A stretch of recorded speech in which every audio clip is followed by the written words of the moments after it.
Broadcast live. Let's do it like this. I fell in love with them bastards. I fell in love with them bastards. Alright, yo, we out here. We got the homeboy, Yanga. Didn't say the chief. Chief. That's my problem. Yanga Chief. No, Yanga. At least give me a pass. I've been calling you Yanga for too long. You know, can forgive me. I ain't saying I'm not gonna say it, but when I don't say it, just say, yo, you know what I'm saying? And I say, don't be mad at me, dude, you know? Damn. We could have said ventilation kid. Or The ventilation. Yanga, aka the ventilation kid. Yeah. If you go to, are the videos still on the ventilation kid on YouTube? A rapper's reality, go get it. Yo, go check out Yanga's work, man. This is some work that he did a long time ago. He used to call himself the ventilation kid, you know, on YouTube. That's where Yanga started before he was the chief, you know. When I was the chief and he was Yanga. Yo, congratulations, man, on the EP. EP, yeah. Being a pop star. Like first time I heard it, I was saying, yo, man, it sounds like you're putting a lot of work in this, you know. I mean, it sounds like you're putting in a lot of time. Yeah. I remember the last time you were talking to me about doing an album, it was like late last year. Yeah. And this is not even the album. Yeah. What's taking so long? The album is the album is something I've planned to be the greatest album of all time. Yeah. Let's start there, right? Yeah. So like when I called you is because I wanted your voice to kind of kickstart the album. Yeah. You know, because the EP essentially is people just catching up to how far we are and how far we've come. It might sound like an album because, you know, like you said, I've put in a lot of work and there's a lot of time in it, but it's not necessarily the full story. It doesn't really say exactly where we're going, but it does say how far we've come and how good we are now, you know, and what we've been through. So it's more like a catch-up type of project for everybody else. So Nangom, so I was wondering, because that's the opening joint, you know. It just off the bat, you know, in my head I was like, okay, what were you trying to tell us? You know what I mean? I think it's you've got a line there where you talk about you get high. Is it on Nangom? So where you get high. Smoking every day to bring the high in me, or maybe smoking every day to calm anxiety. Yeah, I've always wondered, like, when you said that and I heard that, I was like, yeah, maybe I never knew what anxiety is when I was young, but you've always come across like an anxious dude. An anxious dude. Yeah. And you always wanted to be something. Yeah. That's why I never knew you rap. Yeah. Because you came to Joburg and you wanted to be something. Yeah. When you were studying, what the hell were you thinking you were going to be? Well, I studied to be in Joburg. Is there a course to be in Joburg? Nah. So my situation is this. When I matriculated, my older brother had matriculated the year before because we're a year apart. Yeah. So my mom said, yo, bruh, like, we need you to take a gap year or just go to ABSA and find a job until your brother's done at varsity, yabo.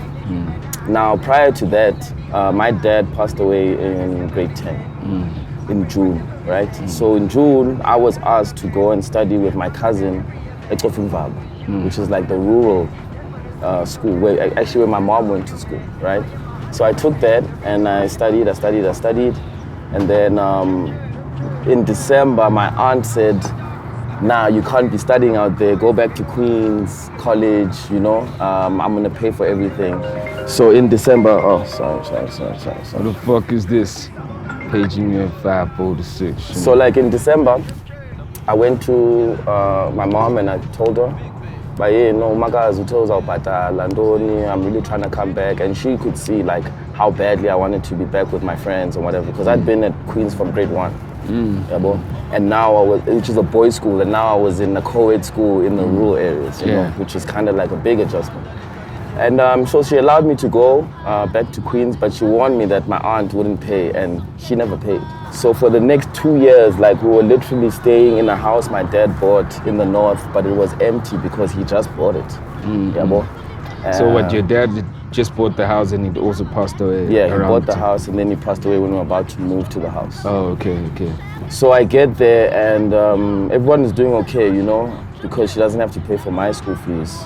But then I come back and then she has to pay. And then things in the house are a bit like weird, you know. So I had to carry that for like the next 2 years, you know, not having shit in the house and feeling like it's your fault somehow, you know. So when she asked me in matric to sit it out and not go to varsity, I said, cool, no problem. But now in matric, I decided that I'm gonna look for the easiest course at UJ because I'm trying to go to Joburg. And the easiest course was literally audiovisual production management. So I decided to study that. Well, to pass the subjects I needed to pass in matric to get into that course. I just want to get it to the crew there. Just don't feel like your subject was easy. This guy's You know. So yeah, and then what I did was I passed that and I qualified to get into UJ. And then when I matriculated, I said I'm gonna do this ABSA job here in Queenstown, but I need me a 2-week holiday in Joburg first, just to see what's popping. Like, So was there a vacancy open for you at ABSA already? I don't know. I never even went as far as checking, but like I was literally just gonna walk in there, you know, and do my thing. But anyway, so I got to Joburg and I put my bags down. My aunt stayed in Midrand, Bona Valley, took a taxi to UJ. And then my friends were registering to get into UJ and we're standing in the queue and I'm like, what's that long queue that goes around the corner? And they're like, no, that's NAFSAS. You know, if you've qualified and you've been accepted, they pay for your fees. So I went, I printed my shit, I went to the queue and then they paid for my fees. And then I spent the rest of the year squatting at that friend's place, like in his house. Jeez, man. You know. How old are you here? I was 18. Yeah. How old were you when we met? I was 19 when I started working with you. You weren't going to school by then. I was. At least you never liked it. Nah, like I was, because I had thought that UJ would have like more practical stuff, the course, you know? And then I was told it's gonna be second year. So the first year, and I thought, okay, fine, we're gonna do practicals. The first day at UJ was practicals, like we shot an advert. Yeah. And I was excited. And then like a month went by, and then 2 months went by, and then a term was done. And then I investigated and said, guys, when are we picking up the camera again? And they're like, no, in third year. I was like, what? No ways, dude. So I joined SRC then, you know? I joined SRC, which is when I met you. We did a Valentine's auction thing, and Bonang brought you as her celebrity friend.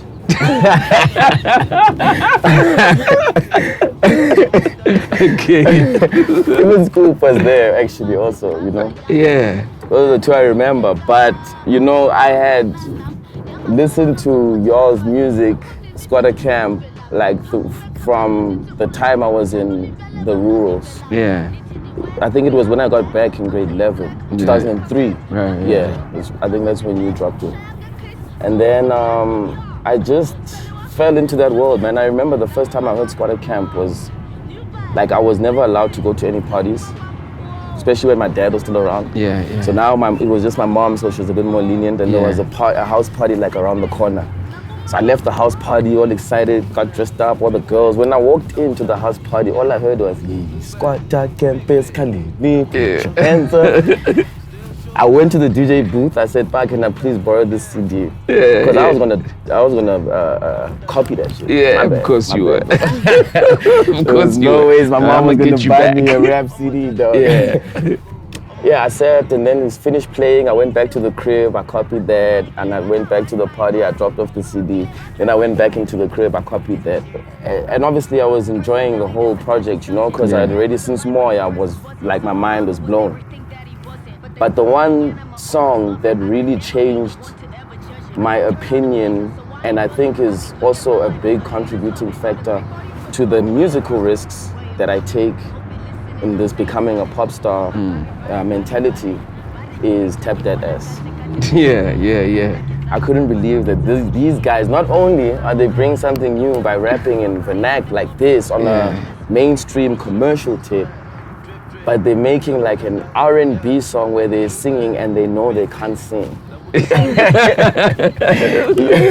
You know, I was like, yo, this is what it is about. So I think that was like the major influence. So when I got to UJ and I met you, I was like, I gotta work with this dude or for this dude somewhere, somehow. And you had signed my man, so I thought then it's gonna be easy. Because all you need to do is hear my raps and we're gonna get it popping, you know? And then, so I wrote, and you told me, nah, nigga, yo, go to the website, yo, send me an email. I was like, no, dog, it's not supposed to go like this, you know? But I sent you an email and I think I gave you props on the movement you were doing for SA hip hop or local music at the time with radio, that fight that you'd started. And I think that's what probably so said, okay, let me I give started this a fight with radio. I was always starting shit, you know, radio. You were like, you need to play more local music. That was 2007. Shit. You were like, let's play more local music. Niggas still saying that till this day. I said, fuck it. Just create your own platforms, nigga. You see, you even led that charge. So, you know? So that's crazy. I mean, so you come here, you're from UJ, and I don't remember how I met you, as a side note. You know what I mean?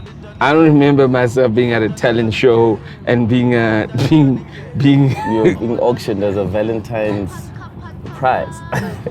Yeah. Because I was like, I'm sure I never went on a date with you. You know what I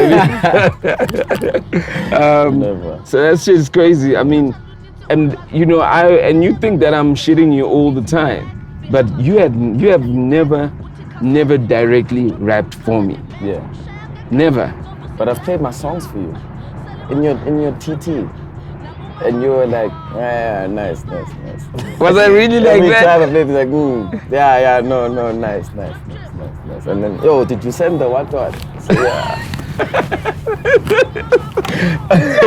No, don't even So, but be like that. I let that go a long time ago. I actually realized like early on that I appreciate this job more than trying to be an artist myself, you know?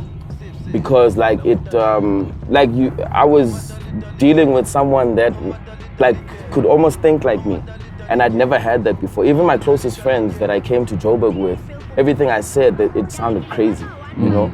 And now I was dealing with someone who thinks of something and gets it done. So I always knew that I have way more to learn, you know, by being in this job than trying to pursue a rap career, because I could see how to do the rap career thing. You gotta make your own music, go out there and perform for like 10 people, and then go into cyphers, and then one day someone's gonna sign you, and then, you know, I was like, that's a waste of my personal intellect and my talent and my skill. So I would rather be here in this school of music, and later on I'll be able to actually just find my own path where I don't need anybody to get there, you know. So it was not like I was rapping every day, saying, yo, come on, Slick, and you didn't believe, and then, you know. That's the thing, because I'm always feeling like, when did this guy? Like, you know, I'm like, yo, was I that much of a fucking like a switch offer? And you were like, no, you know, I'm not gonna rap in front of this guy or whatever the case. Because even if you do say you played me songs, maybe that's when we first met. I don't know. But like, but I don't recall one time. The only time I remember you guys doing a song was when we were gone. Nota, y'all was just like locked yourselves in the studio when we were all gone, and you did your Touch Me in My studio, and you'd always like find beats. But at no time had I, and even when Kwesta came, like even then it looked like you guys were like just always trying to help Kwesta with ideas. You know what I mean? That's what we were trying to do. Yeah. That's exactly what we were trying to do. For me, it was more important to do me and you used to talk all the time, like on the drive home or whatever. Maybe you were just like talking or whatever, but like I was soaking everything up, you know, and all the plans that we'd come up with and the things that we needed to do, like those were important to me, you know. So I wasn't like the next day gonna come in and say, nah, but let's drop this mixtape also, you know, somewhere, you know. But I did, like whenever you guys would leave studio, I would stick around and say, no, I'm gonna lock up now, whatever. And then I'd go into that studio. I knew all the passwords to get into that thing, and I taught myself how to record myself on that equipment, which is how I make music now. Like I don't even go into the studio. I do it in my house. That's ridiculous, man. That's So the ridiculous. only people that really knew about me rapping first was Nota, because he was also rapping. Yeah, Like, so yeah. we both had this side thing we were doing. And then it was Your song was on the news, though. That's one thing for sure. within 24 hours. Within 24 hours, your song was on the news. So that's when I knew I had something. You know, was it Don't Touch Me on My Studio? Yeah, went viral. Before viral was a Before thing. viral was viral. Yeah. Yeah, I remember that shit. Yeah. So yeah, and then Kwesta was the next person I rapped for, and he was always like, nah, dude, like, you gotta rap, bro. Like, just rap. Like, who cares what the outcome is, whether you make it or not. But like, you can't be able to make these type of songs and come up with these type of verses and lines and not use it to just better yourself in, like, even your mind, because it's literally gonna kill you to keep all of this music inside, you know. So then I went for the next couple of years. I was still like trying to do Young Legend films by myself, but I was always within that, like, just rapping, like making endless amount of songs with everybody. What was the one thing, the turning point? Because it seems like you were just investing. And on a side note, you know, I saw an interview with your homeboy Nota, you know, where he was going, he came up with the plan for Kwesta, you know what I mean? I was like, we sat there and we came up with this plan and said, all right, bro. No, but we did. I said, all right, That was bro. the Mr. Cool plan. That was the Mr. Cool plan. Yeah. He says he came up with the whole. He said I came up with the plan. You know. Nah. There was. And I gave y'all It guys was very props. collective. I remember that. Yeah, you know. But no, he's out there in an interview going, "Yo, I came up with this album, this whole idea, blah blah." And but you know your homie. Yeah, you know. You know your homie. You know. But I remember that it was. We used to fight a lot about Kwesta's image. We fought about Kwesta's image, about how he needs to be around people, Yeah. you know what I mean? We fought around songs, and I won't lie to you guys, you know what I mean? There's your guys added a lot of value from, like, Kwesta's confidence, from musically, from him to get out of his hardcore MC rhyming and getting into mainstream. Yeah. I think your guys spoke the same language from a sound and an age, and that was like the perfect kind of plug-in between the two of you guys, so the three of you guys, you know what I mean? With yourself, Nota, and Kwesta. So I think that, you know, it also boosted him. Yeah. And I feel that the only thing I felt with Kwesta is that he was also, we were big brothers to him. Yeah. He had more respect for us than him going, this is what where, I wanna this is what do. but with you guys could kind of band together. Yeah. And Nota would be like the chairman, you know, and go, this is what we want to This is how we're gonna monetize this. Because I was infatuated with trying to figure out his, like, real story. Yeah. Like, through his homies, or like how they view him, or like his family, or what the situation is there, you know? Because I'm like, okay, we need to.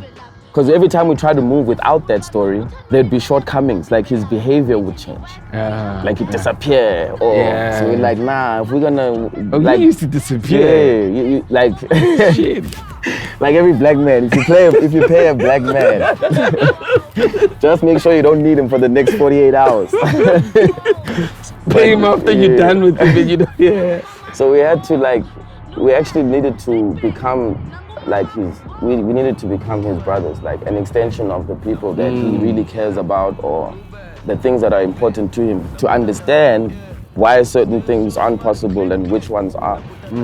That was genius, though. I won't lie, because even though that was, it's almost like no matter how you would have tried it, me and Lebo could have tried it, he always kind of gave us that respect of a big brother, where, you know, I'm scared that they're gonna be mad at me. They're gonna be angry. They're gonna. So, you know, he'd always And then he'd be cautious alone with us. in seeing that through from in the background. Like, he'd be alone having to explain why he's doing this like this. So as soon as we bridge those worlds, like, everything blew up. That's You guys, that was genius of you guys. You know, that was.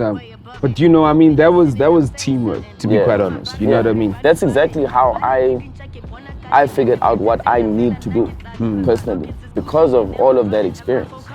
Everything because the beauty of it is that when Kwesta started as an artist, when you believed in him, like the market didn't. Yeah. You know, you could hear his whole story in the lines, and you just knew there was something about him.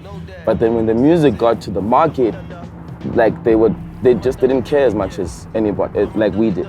You know, so that's where I learned. Okay, there's always gonna be that thing in any artist, no matter how good you are. There's always gonna be a disconnect somewhere in the People beginning. can't connect to Yeah. the story, Yeah. you know. So. Broadcast live